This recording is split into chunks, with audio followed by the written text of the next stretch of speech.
नमस्कार विद्यार्थी मित्र हो.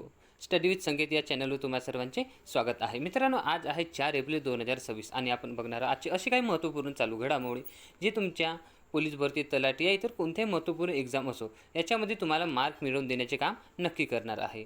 चला तर मग जास्त वेळ वाया न घालवता सुरू करूया आपण आपला प्रश्न क्रमांक पहिला. एप्रिल 2026मध्ये कोणत्या देशाच्या संसदेने सत्ताधारी जनरलची राष्ट्राध्यक्ष म्हणून निवड करून लष्करी राजवट कायम ठेवली आहे? तर बघा, याच्यामध्ये आपले उत्तर ठरणार आहे ऑप्शन सी, म्यानमार. बघा, जनरल आंग हांग यांनी 2021मध्ये इथले जे राष्ट्राध्यक्ष होत्या आंग सान सू की यांचा तख्ता पलट करून इथली सत्ता स्वतःच्या हातात घेतली होती आणि तिथे लष्कर राजवट सुरू केली होती. आता इथले प्रमुख नेता कोण ठरले आहे? जनरल मिन आंग हांग. आणि इथली राजधानी बघितली तर ते आहे नेपिडो. तर चलन बघितले तर ते आहे कयात.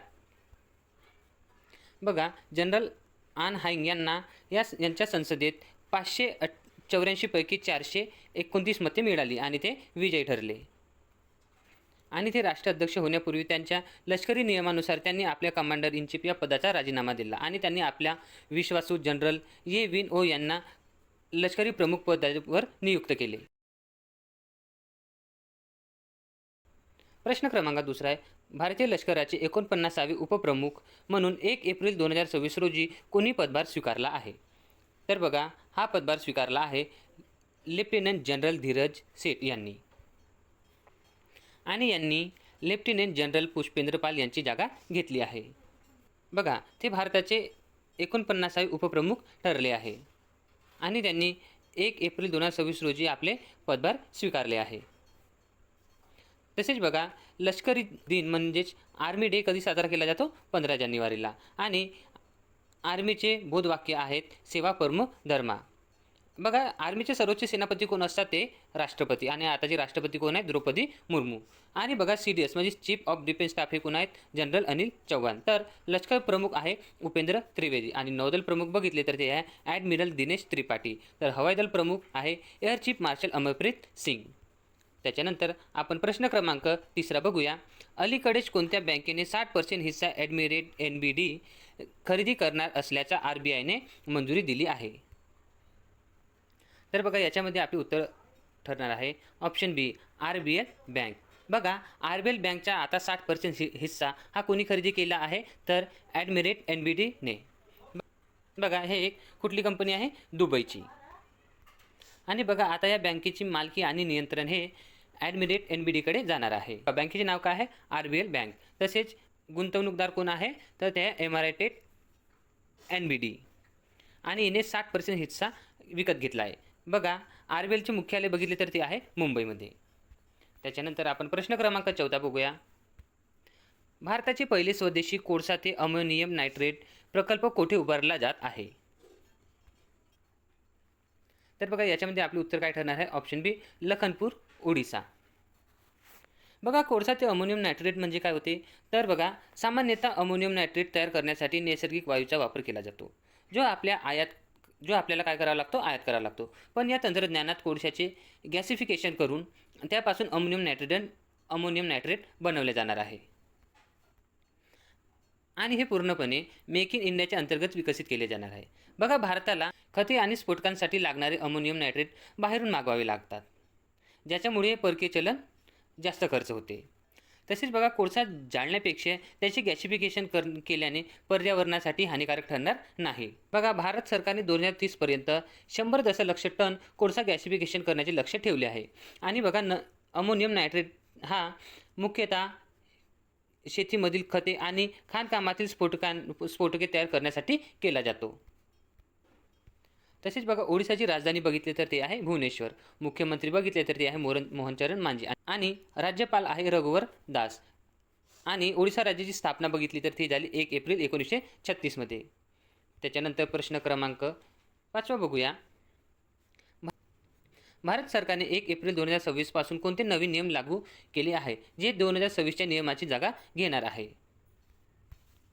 तर बघा, हा नियम आहे घनकचरा व्यवस्थापन नियम 2026. बघा, कचऱ्याला एकूण 4 भागामध्ये वाटले आहे. त्याच्यामध्ये पहिला नंबर आहे ओला कचरा.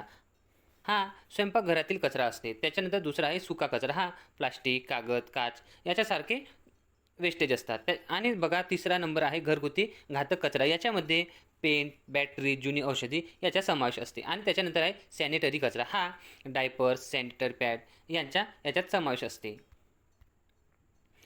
आणि बघा जर एखाद्याने कचरा वेगळा केला नाही किंवा कचरा पसरवला तर त्याला पर्यावरणाचे नुकसान भरपाई म्हणून फाईन लागेल. तसेच बघा ज्या ज्या संस्था दररोज 100 किलोपेक्षा जास्त कचरा निर्माण करतात त्यांना स्वतःच्या आवारात कचऱ्यावर प्रतिक्रिया करणे अनिवार्य ठेवले आहे. त्याच्यानंतर प्रश्न क्रमांक 6 बघूया. जागतिक स्तरावर 275 किमी तास वेगाने धावणारी पहिली हाय स्पीड लॉजिस्टिक मॉडेल म्हणजेच मालवाहतूक बुलेट ट्रेन कोणत्या देशाने विकसित केली आहे? तर बघा हे विकसित केली आहे जपानने. बघा ह्या ट्रेनचा उपयोग कशामध्ये होणार आहे? जे ताजे सी फूड आहे आणि कृषी उत्पादन, औषधी आणि सेमीकंडक्टर यासारख्या वस्तूंच्या वाहतुकीसाठी याचा वापर केला जाणार आहे. आणि हे ट्रेन जे आहे हे तोहोकुते लाईनवर मोरिओका ते टोकियो या दरम्यान चालणार आहे. तसेच बघा चीनने देखील 3500 किमी वेगाने धावणारी मालवाहतूक ट्रेन विकसित केली आहे. बघा जपानची राजधानी बघितली तर ती कोणती आहे? टोकियो. आणि इथले प्राईम मिनिस्टर आहे साने ताकाईची. त्याच्यानंतर प्रश्न क्रमांक 7 बघूया. कोणत्या मंत्रालयाने भवसागरला भारतातील पहिली खोल समुद्र जीवजंतूचे राष्ट्रीय भंडार म्हणून घोषित केले आहे?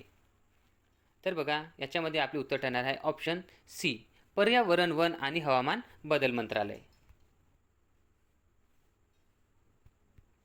बघा याचे उद्देश काय आहे? बघा भारतातील खोल समुद्रातील अथांग जैवविविधतेचे दस्तऐवजीकरण करणे, संशोधन करणे आणि संरक्षण करणे हा या केंद्राचा मुख्य उद्देश आहे. आणि बघा हे स्थान कोची केरळ येथील मरीन लिव्हिंग रिसोर्सेस अँड इकॉलॉजीमध्ये स्थित आहे. बघा केंद्रीय पर्यावरण वन मंत्री बघितले तर ते कोण आहे? भूपेंद्र यादव. आणि राज्यमंत्री बघितले तर ते श्री कीर्तिवर्धन सिंह आहेत. त्याच्यानंतर प्रश्न क्रमांक 8 बघूया. दरवर्षी 4 एप्रिल रोजी कोणता आंतरराष्ट्रीय दिवस साजरा केला जातो? बघा हा दिवस आहे आंतरराष्ट्रीय खाण जागृती दिन. ऑप्शन बी आपले उत्तर बरोबर ठरणार आहे. बघा जे जमिनीमध्ये लपवलेले लँडस्माइन असतात ते एखादी व्यक्ती किंवा वाहन यावरून जातो तेव्हा त्यात स्फोट होतो. हे युद्ध संपल्यानंतरही अनेक दशके जमिनीखाली सक्रिय राहू शकतात, ज्याच्यामुळे निरपराध नागरिक आणि प्राण्यांना धोका निर्माण होतो. म्हणून हा लोकांना सक्रिय करण्यासाठी हा दिवस पाळला जाते. तसेच बघा याच्यासाठी भारताने इंद्र नावाचा एक रोबोट बनवला आहे जो मानवी जीव धोक्यात न घालता धोकादायक वस्तू किंवा सुरुंग शोधण्यासाठी वापरला जातो. तसेच बघा विद्यार्थी मित्र हो, जमिनीखालील सुरुंग शोधण्यासाठी उंदराचा देखील वापर केला जातो. बघा आफ्रिकेत एक मागावा नावाचा एक उंदीर होता आणि या उंदराला या कामासाठी सुवर्ण पदकसुद्धा मिळाले आहे. त्याने कंबोडियामधील 100पेक्षा जास्त सुरुंग शोधून हजारो लोकांचे प्राण वाचवले होते. उंदीर वजनाने हलका असल्याने त्याच्या पायाखाली सुरुंग फुटत नाही. अलीकडे चर्चेत असलेले युविका कार्यक्रम कोणत्या संस्थेद्वारे चालवला जात आहे? तर बघा हा चालवला जात आहे ऑप्शन सी, इस्रो. याच्यामध्ये आपले उत्तर काय ठरणार आहे? Option C, ISRO. तर बघा हा कार्यक्रम चालवण्यामागचे उद्देश बघितले तर शालेय विद्यार्थ्यांमध्ये अंतराळ विज्ञान आणि तंत्रज्ञान विषयाची आवड निर्माण करणे हा या कार्यक्रमाचा मुख्य उद्देश असतो. आणि हा कार्यक्रम संपूर्ण भारतभरातील इयत्ता 9वीच्या विद्यार्थ्यांसाठी लक्ष केंद्रित केले जाते. तसेच बघा इस्रोची स्थापना बघितली तर ते 15 ऑक्टोबर 1969 झाली आणि याचे मुख्यालय बेंगळुरूमधील आहे. तसेच बघा अध्यक्ष व्ही नारायण आहे आणि याचे संस्थापक बघितले तर ते कोण आहे? विक्रम साराभाई पटेल आणि हेच पहिले अध्यक्षसुद्धा होते. बघा इस्रो पूर्वी भारतातील राष्ट्रीय अंतराळ संशोधन समितीचे एनकोपार या नावाने ओळखले जात होते. त्याच्यानंतर आपण प्रश्न क्रमांक 10 बघूया. नुकतीच ग्रीन कार्ड प्रणाली कोणत्या राज्यात सुरू करण्यात आली आहे? तर बघा याच्यामध्ये आपले उत्तर आहे ऑप्शन सी, उत्तराखंड. बघा ही ग्रीन कार्ड प्रणाली सुरू करण्यामागचे उद्देश बघितले तर चारधाम यात्रा सुरक्षित आणि सुरळीत पार पडण्यासाठी वाहनांची तांत्रिक फिटनेस तपासणे हा यामागचा उद्देश आहे.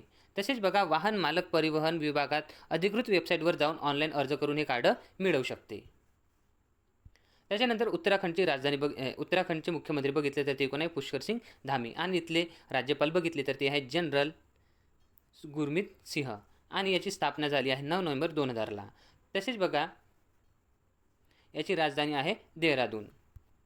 तर मित्रांनो, हे होते आपले आजचे महत्त्वपूर्ण चालू घडामोडी.